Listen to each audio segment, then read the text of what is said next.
and welcome to the Innovative Mindset Podcast. I'm your host, Isolde Trachtenberg. On Mondays, you get my conversations with peak performing thought leaders, entrepreneurs, and creatives. Every week, you can get their secrets so you can raise your game too. On Wednesdays, I'll be giving you exclusive insights into my big takeaways from the interview on Monday. And on Fridays, you'll get a dose of inspiration and motivation to level up your own innovative spark. Today's episode is going to knock your socks off. DM me at Isolde T with your biggest takeaway. I'd love to hear what you're thinking. And now, let's get on with the show. Hey there, and welcome to the Innovative Mindset Podcast. I'm Isolde Trachtenberg. I'm your host, and today I want to talk about getting yourself sparked up, right? So, Halloween is tomorrow. Yay! And I want to talk about how Halloween can spark your creativity and your innovative spirit. Even though things are weird and different this year, we've got an election cycle, we're in the middle of a pandemic, there are so many things going on. But still, I can't help thinking that we can still infuse the creative spirit into Halloween and keep motivated and keep innovating. So how are some ways that you can do that? First, there's music. Get the music flowing. It could be the Monster Mash, or it could be something scarier, Carmina Burana. Have you ever noticed that that's always played whenever there's something evil going on in a movie? Evil. They play Carmina Burana, dun, dun, dun, all of that. You could also play music that's a little bit older.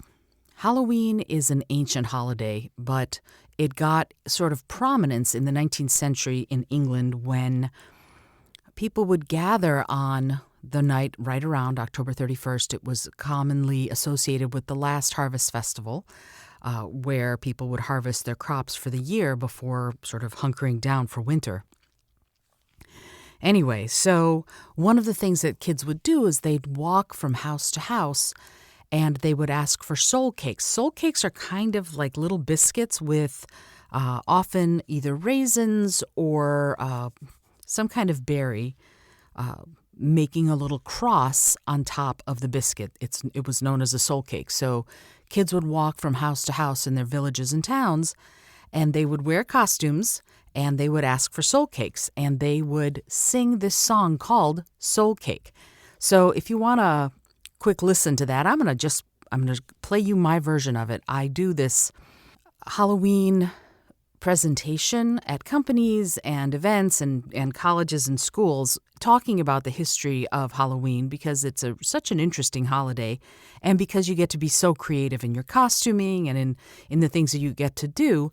So I recorded myself singing this song, Soul Cake, so that you can hear it, and I'm going to play it for you now.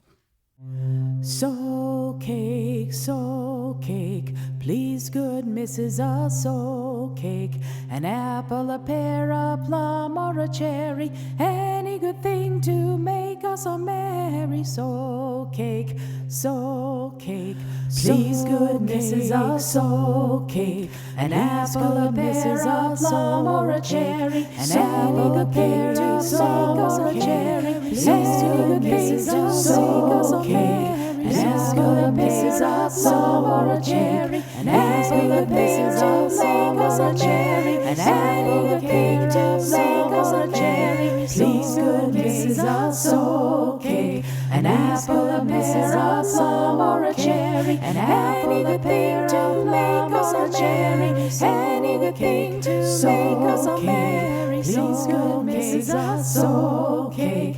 An apple, a Mrs. A plum, or a cherry, an apple, a pear, a plum, or a cherry, any good cake to make us all merry. Please good Mrs. A soul cake.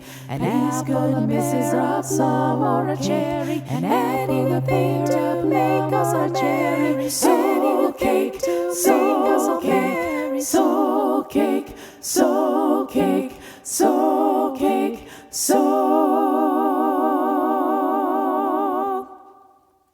All right, I hope you like that. So what else can you do? You can make Halloween foods. Here's a really interesting, fun idea. If you like cauliflower, take a cauliflower and carve it into the shape of a skull and then put out some dip, and you can have cauliflower skull dip.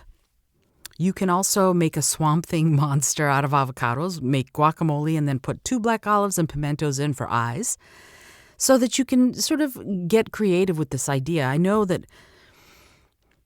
we're not going out and trick-or-treating. Most of us, a lot of us are not doing that because of the pandemic, because of, sort of observing safety precautions. But that doesn't mean that we can't do something fun for ourselves. So you can do something with food, you can do something with music, and you can also, if you're an entrepreneur or business owner, I encourage you, even though it's not Valentine's Day, send some Halloween greetings to the people on your list, particularly if you have a fun photo, like a fun autumn photo or a beautiful photo with, the gorgeous, we're out, a lot of the world is possessed right now. No, how do I say this? A lot of the world has those autumn colors, right? So if you're in a place that has those autumn colors, take a picture and say, thinking of you on Halloween. I hope you're having a good one with friends and family, and send it out to your list. Not asking for anything, just send it out to let them know you're thinking about them. That's another way to sort of observe Halloween and get that part of yourself going, because one of the things that we need to do when we're trying to break open that innovative mindset so that we can access it is we have to give ourselves permission to think differently. You can doodle, you can draw a spider web if you want to stay in that Halloween theme, because innovation starts with giving yourself that permission to think outside the box and, heck, to throw the box out altogether sometimes. You have to cultivate that innovative mindset, and you'll start getting bigger and better ideas in other parts of your life, not just this overeat candy holiday, right? So the important thing when we're trying to cultivate that innovative mindset is to remember that it's about allowing the ideas to bubble up.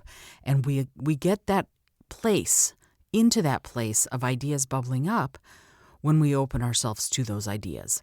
Starting with something that you draw or write or create or take a photo of and then express is one of the best ways to do it. And Halloween affords a real opportunity to do just that.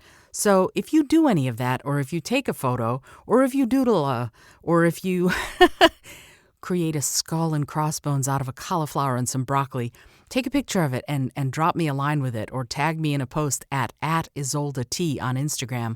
I'd love to see it. I'm going to be doing something like that. I think I'm going to make a Swamp Thing monster, and maybe I'll get my husband, who's a little bit better at carving than I am, to go ahead and carve a cauliflower skull for us for Halloween, because even though we're not going out and even though we're not trick-or-treating, we can still have that spirit of fun and play infuse what we're doing, and that's one of the doorways to creativity and innovation. I hope you've enjoyed today's episode. Join me next week, where I will have the fabulous T. Morris, who is the author of Podcasting for Dummies, Twitch for Dummies, Discord for Dummies, and many other books, fiction ones as well as nonfiction. He's going to be back on the show because November 4th is when the 4th edition of Podcasting for Dummies actually comes out. I'm super excited to have him on the show. If you're a regular listener, you know that he was just on the show in August, and we had this huge conversation about social media and Discord and Twitch and how to use them if you're an entrepreneur or a creative, or I should say, or a creative. And this coming week's episode is no different. It's another big, big conversation. It goes in depth. He offers so much wisdom about how to up your podcast game, if that's what you're doing, but also how to reach out for connection with people through social media and other forms of media to grow your business, to elevate what you're doing. And as they say, a rising tide lifts all boats, and T is incredibly generous with his wisdom and knowledge to give you that information. That's coming Wednesday, the 4th of November. I hope that you enjoyed today's episode. Until next time, I'm reminding you to listen, learn, laugh, and love a lot.